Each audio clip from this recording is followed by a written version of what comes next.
Bonjour à tous, bienvenue dans cette nouvelle vidéo de pêche.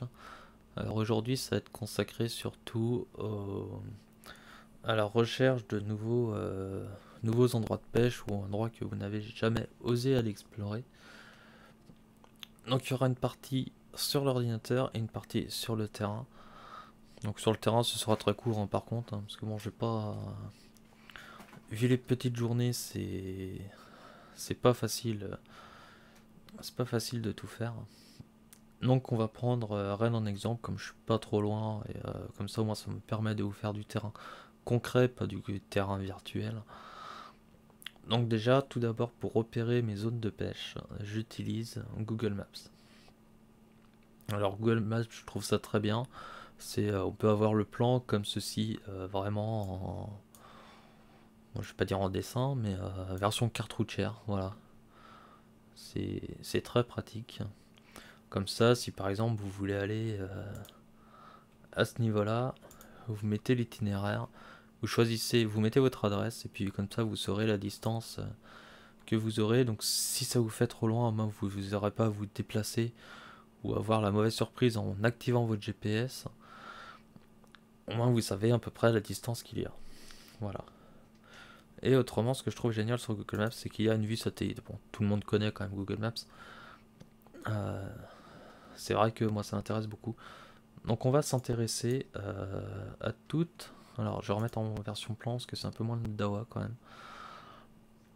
À toute cette zone là en fait. Voilà.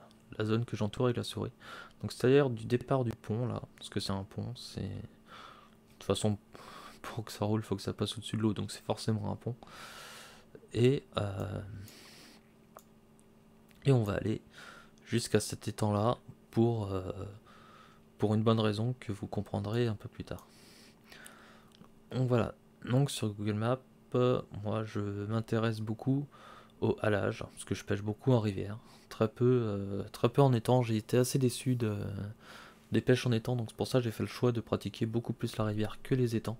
Après pour les saisons hivernales, les étangs c'est très bien, parce que la rivière c'est assez bizarre on va dire. Il y a pas mal... Il y a vite beaucoup de courants dès qu'il y a trop d'eau en amont des grandes villes. Donc ils ouvrent les vannes et puis ils font défiler l'eau. Et dès que c'est assez... dès qu'il n'y a plus... Donc il y a plus ces gros risques là en fait d'inondation de grandes villes comme à Rennes. Ils vont faire exprès de faire baisser l'eau pour justement prévoir certaines inondations, on va dire, au risque d'inonder les villes qui sont plus loin sur le trajet de la rivière. Voilà, c'est ce qui est d'ailleurs en train de se passer à pratiquement 40 km de Rennes. Euh, donc, voilà, on va démarrer là. Donc ici, vous voyez, vous faites bien attention partout à côté. Donc ici, en fait, c'est une zone industrielle. Si on regarde de façon, on voit beaucoup de toits d'entrepôt. Hein, c'est pas un secret. Tac, ici on voit qu'il y a un centre commercial. Ici on voit un terrain de foot. Bon, on se dit ouais c'est un terrain de foot, sauf que c'est le stade. Voilà, c'est le stade de Rennes. Donc on va partir à peu près d'ici et on va descendre tout le long de la rivière. Donc là il y a un parking donc on peut stationner, mais à faire attention parce qu'en fait ce parking là est relié au stade rennais. Donc attention au jour de stationnement que vous souhaitez, ne le faites pas sur un match parce que je pense que vous pouvez vous faire enlever votre véhicule si vous n'entrez pas pendant le contrôle en fait. Et encore pendant le contrôle, je pense que si vous n'avez pas le billet, vous rentrez pas tout simplement. Parce que les halages là elles sont à partir du pont de la Rocade jusqu'à ici. Voilà. Je vous mettrai une photo de cette zone là tout à l'heure. En fait, c'est pêchable de nuit. Donc à faire attention sur les halages. Il est interdit de circuler sur le halage, que ce soit en voiture ou en vélo, sauf dérogation de... Alors c'est pas dérogation du département, c'est dérogation de la commune qui gère le halage. Donc là en l'occurrence c'est Rennes. les vélos sont autorisés à rouler sur le halage. Disons pour Rennes. Après, pour ce qui est un peu plus loin, c'est pas précisé. Donc là, vous le verrez sur... parce que je vous mettrai la photo également. Sur le panneau qui se situe ici. Tout simplement, comme quoi il y a un petit panneau blanc et vert. Parcours cycliste, tout simplement. Le dessin veut dire ça. Donc voilà, donc toute cette zone-là, en fait, est pêchable à la carpe de nuit. Mais sachez que votre véhicule doit être stationné soit sur ce parking-là, donc renseignez-vous auparavant quand même sur les dates de match, que votre véhicule ne gêne pas. Au pire, appelez la mairie de la commune qui, qui gère le parking, puisque bon, c'est tout simplement un parking de commune. Hein. Vous appelez la mairie, comme ça vous saurez si vous avez le droit d'y stationner plusieurs jours, si vous souhaitez faire une session de nuit de plusieurs jours. De toute façon, une session de nuit, c'est minimum 2 jours. Au minimum 2 jours. Vous n'allez pas arriver à minuit 1 du matin et partir à 23h59. Non.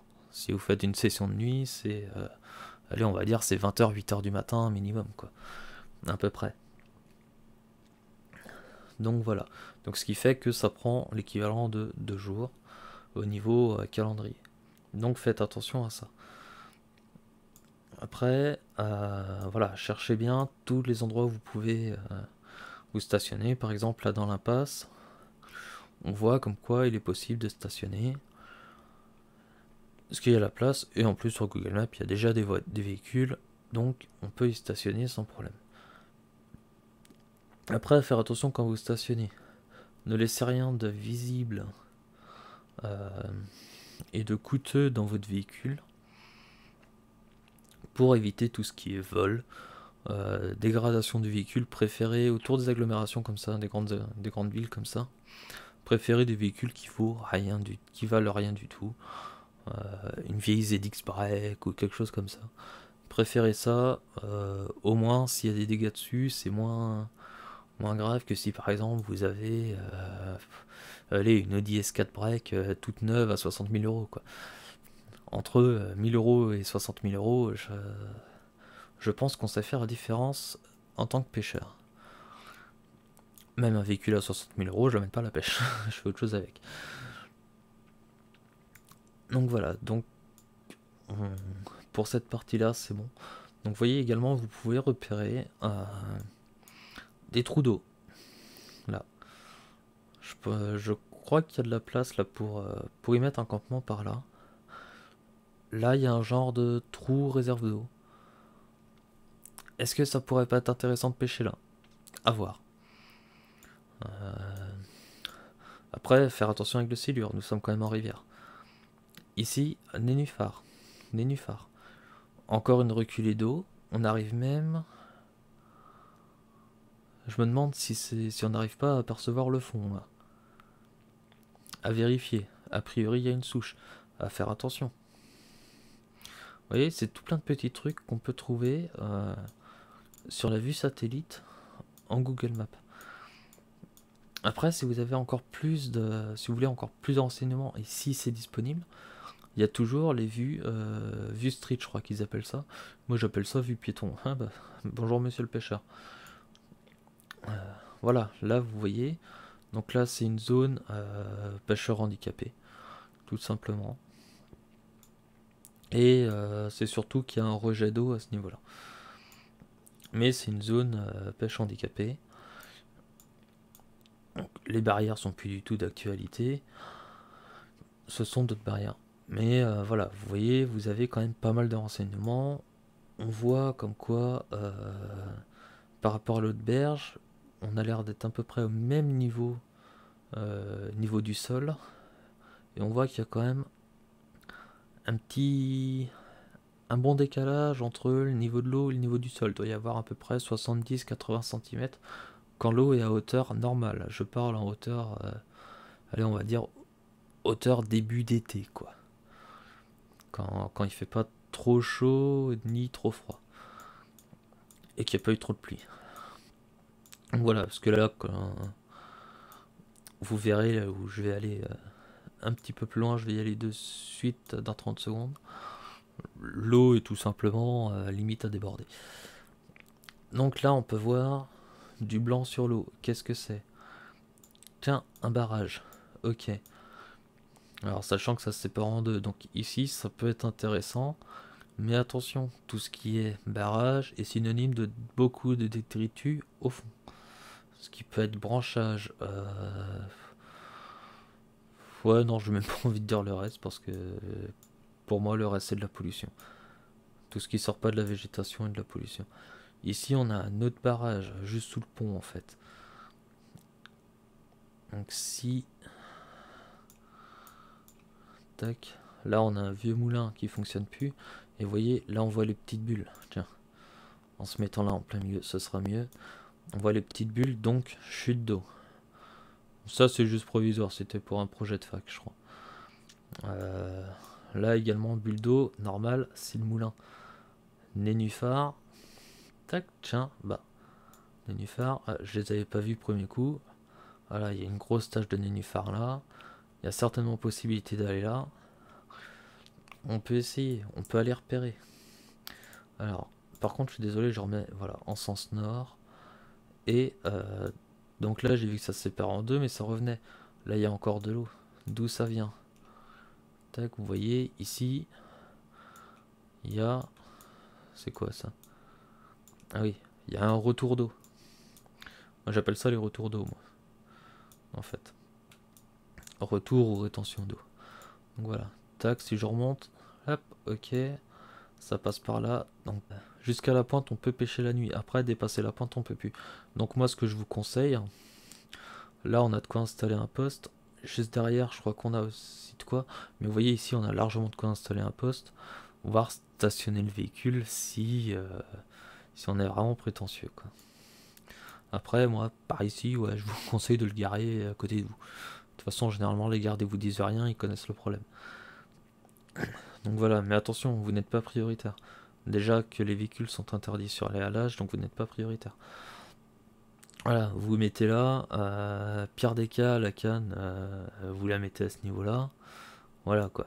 C'est. Alors attention, vous voyez là, on a les lignes électriques qui ont été effacées. Donc à faire attention également sur les berges où il peut y avoir des lignes électriques. Là, vous voyez, on aperçoit un poteau de ligne électrique. Donc voilà. Alors, et puis vous voyez, donc ça descend, donc il y a des bateaux. Donc qui dit bateau dit écluse au bout d'un moment. Et sortie d'écluse ici. Donc voilà. Donc premier endroit où vous allez me voir parler un petit peu, c'est au niveau du port du Reux. Donc je vais aller dessus directement, voilà. J'étais à peu près à ce niveau-là. Alors les machines sont parties, hein, en fonction des saisons que vous prenez, dans des années où vous regardez les photos, ça peut largement avoir changé. Donc vous voyez, là on retrouve le petit pont où il y a l'eau qui passe en dessous, la maison, là les trois panneaux de pointe. Alors je crois plus que dans le petit film que je vous ai vu, que je vous ai fait tout à l'heure, je l'ai mis. Et on retrouve l'écluse là-bas. Donc toujours le chemin là en arrondi, on le verra également dans le petit film. Alors, et là vous voyez, donc là la rivière est à niveau normal. On aperçoit les pierres et il y a 30 cm entre l'eau et la végétation. Donc, zone de nénuphar là. Ici, une petite tache verte, on pourrait penser à des nénuphars. C'est très fort probable que ce soit des nénuphars. On a des rambardes en bois et un petit pont. Donc là, le petit pont, il peut être intéressant à pêcher pour ceux qui aiment aller assez loin. Tac, et puis là, on a un genre de petits ports. Des zones d'ancrage. Alors également, quand vous allez sur des zones qui sont dites portuaires pour les bateaux, s'ils veulent stationner leur bateau là où vous pêchez, tout simplement parce qu'ils ont envie de vous emmerder, hein. Il y en a, ça arrive. ou parce qu'ils n'ont pas le choix, vous devez partir. Mais bon, ils doivent quand même vous prévenir, ah, on va se stationner là, c'est pas... Ils viennent pas se garer n'importe comment non plus. Il y a un minimum de savoir-vivre. Donc plaisanciers, si vous regardez cette vidéo, faites-nous savoir quand vous souhaitez vous stationner également. Ce serait très sympa de votre part. Et donc vous voyez là, on a une grande zone verte où on peut amener les enfants, il n'y a pas de... Pour ceux qui en ont, il n'y a pas de problème. Donc voilà. Alors ça, c'est une zone portuaire aussi. Si on veut nous faire dégager, on nous fait dégager. C'est à savoir. Donc voilà. Et donc si je continue ma route, après vous voyez, là il y a d'autres étangs. Alors cet étang-là, c'est l'étang que je vous avais présenté dans la vidéo Ma pêche au cou. Je vous remettrai le lien dans la description pour ceux qui ne l'ont pas vu et pour ceux qui souhaitent la voir. Donc vous voyez, je continue mon petit trajet le long de la rivière.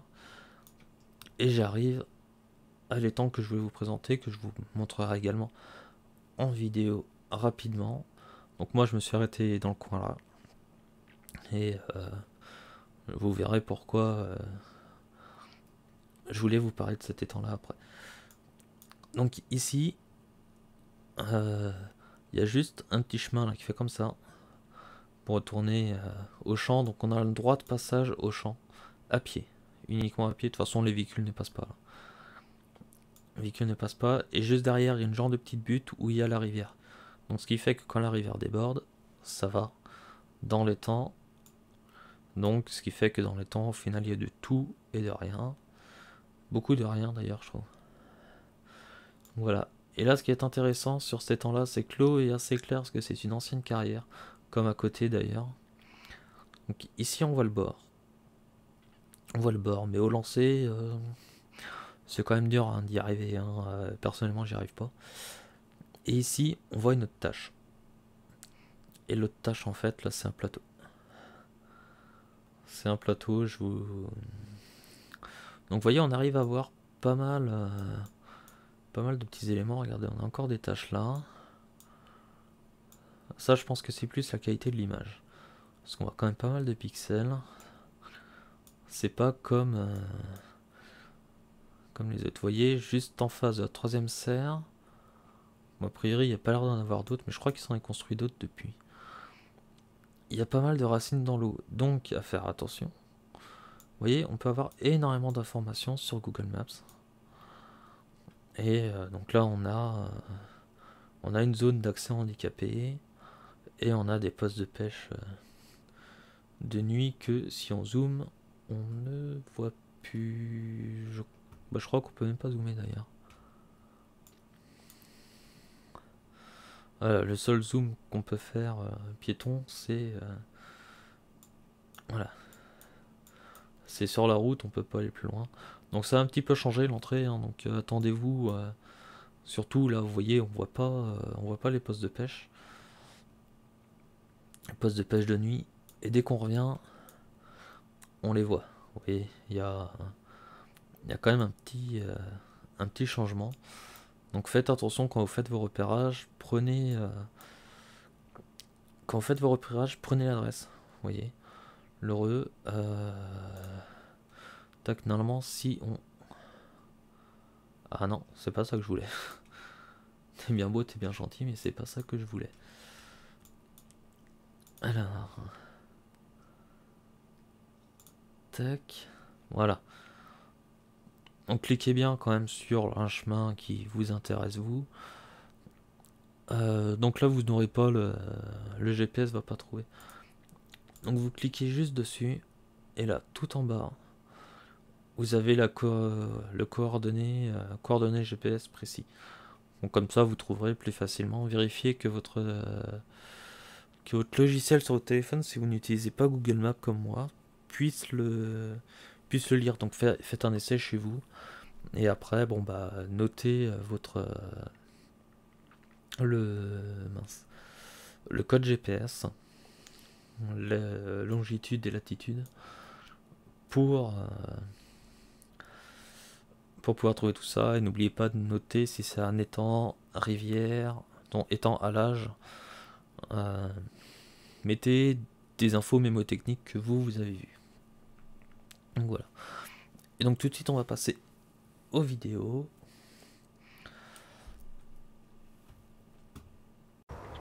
Bon voilà, donc on est de retour grâce à la magie du montage. Pour vous ça a pris 2 secondes, pour moi ça a pris 3/4 d'heure. Bon, donc là on est justement à la zone de fin de secteur de nuit comme je vous disais. Donc voilà, je vais vous montrer.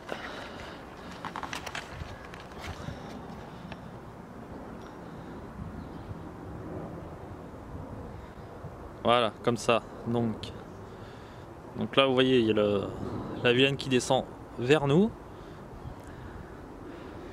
Tac. Et là nous avons le bras de séparation. Je suis désolé, vous avez le soleil en pleine tronche, mais je peux pas. Là pour le coup, je peux pas faire autrement.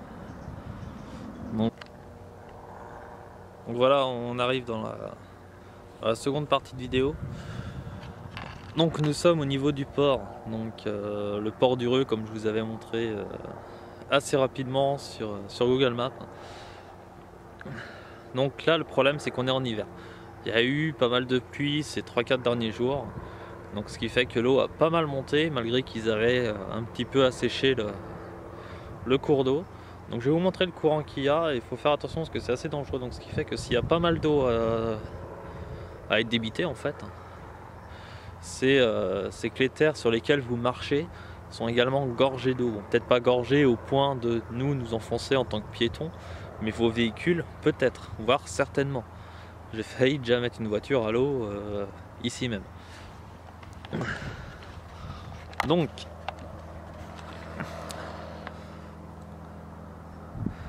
comme vous pouvez l'apercevoir là-bas, on aperçoit la maison comme sur Google Maps. Et alors je suis un peu plus près de l'eau moi en fait. C'est pour ça que là on voit pas. Et marcher dans l'herbe détrempée, c'est pas mon fort. Et au fond, on voit l'écluse également. Donc voilà, on a à peu près la même vue que ce que nous donnait Google Maps. Sauf que là on est en hiver, donc il n'y a pas de... mince, comment dire, il n'y a pas de verdure, voilà. Donc pas de feuilles, il n'y a rien. C'est tout sec. La végétation est en repos. Donc comme vous voyez là on voit pas les rochers en face. Tout simplement parce que c'est sous l'eau. Voilà, donc là c'est la végétation. Donc vous voyez, hein, il y a quand même un bon débit, surtout au centre. Même en bordure, hein. Je sais pas si on va réussir à voir les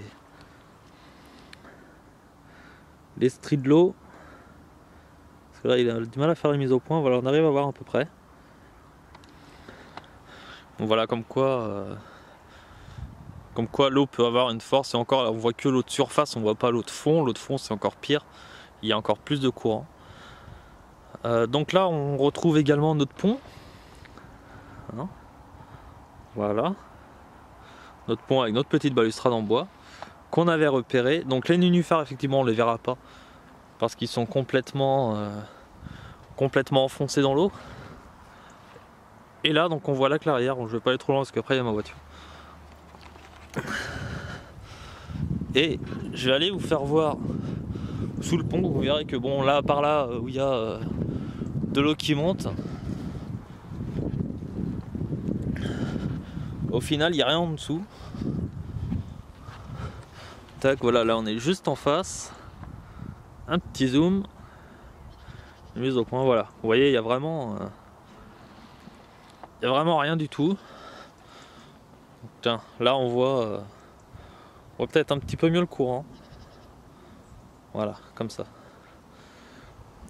Donc, sachant, hop, je me reprends, hein, quand même un petit peu. Sachant que j'ai presque plus de batterie. Il est 16 h, le soleil commence déjà à bien se coucher. Je dois avoir 3/4 d'heure encore de luminosité correcte. On va aller à l'étang où je vous disais justement qu'il faut faire attention où vous vous garez. Surtout au niveau des grandes agglomérations, là on est quand même à peu près 5-6 km à vol d'oiseau.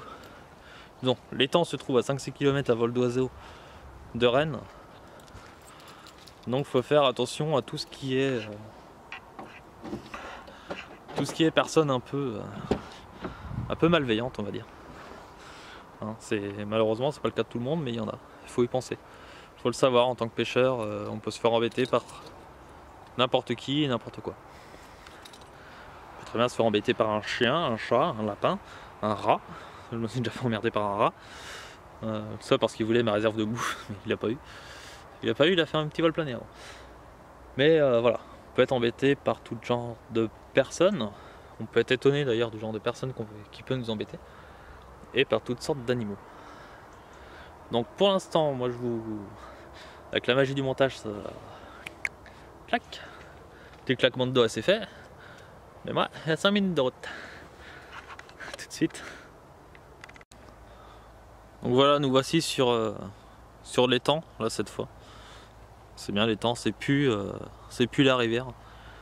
Bon, faut savoir que quand on regarde bien Google Maps, tout au fond là-bas, où j'arrive pas à voir parce que c'est légèrement arrondi, dans la pointe en fait, il y a un petit passage, vraiment petit passage, et une petite butte, et quand la rivière déborde, bon bah ça arrive dans cet étang là, bon voilà, c'est des choses qui arrivent. Donc là on peut bien voir comme quoi ça a été transformé il y a peu en zone de carpe pour la nuit. Tac. Voilà, là-bas il y a 2 postes. Il y en a 5 ici, je crois qu'il y en a un tout au fond là-bas. Si je veux bien garder la mise au point. Voilà. Donc voilà. Et c'est quand même un étang qui est assez compliqué, donc là il faut apprendre à le connaître. Donc quand vous allez dans les étangs comme ça, si vous avez ce qu'il faut, surtout si vous êtes carpiste, essayez de penser à prendre une canne à sonder. Ça peut vous faire gagner du temps pour l'année prochaine, éviter de revenir avec tout votre matériel plus la carte à sonder et vous faire perdre du temps si le terrain ne vous convient pas. Donc voilà, après je ne vais pas vous expliquer les spécificités du fond de l'étang comme c'est pas le sujet. Et donc comme je vous disais, bon, il y a eu des débordements, voilà. La voiture est complètement calcinée. Alors si je mets pas le retour vidéo, j'aurai du mal à vous reprendre. Et à savoir surtout où je filme. Donc voilà, bon, on se quitte quand même sur un... Alors ça c'est ma voiture. Tant que vous n'avez pas la plaque, à la limite ça ne dérange pas. On va prendre un fond plutôt beau, hein, parce qu'une voiture, un tas de ferraille, voilà, ça pollue, c'est pas beau. Bon voilà. Voilà, j'espère que ça vous aura plu. Si vous avez des questions, vous n'hésitez pas à me demander. J'essaye de lire tous les jours les commentaires, même si en ce moment au boulot c'est assez complexe. Je dois l'avouer, j'ai pas beaucoup de temps pour aller sur internet. Et donc voilà, j'essaierai de vous en refaire une autre où j'approfondis encore plus ma recherche. Mais bon là, celle-là elle va quand même durer un bout de temps, elle va quand même durer une bonne demi-heure je pense. Mais bon, allez, sur ce, moi je vous laisse. Je vous dis bonne journée et à la prochaine. Salut!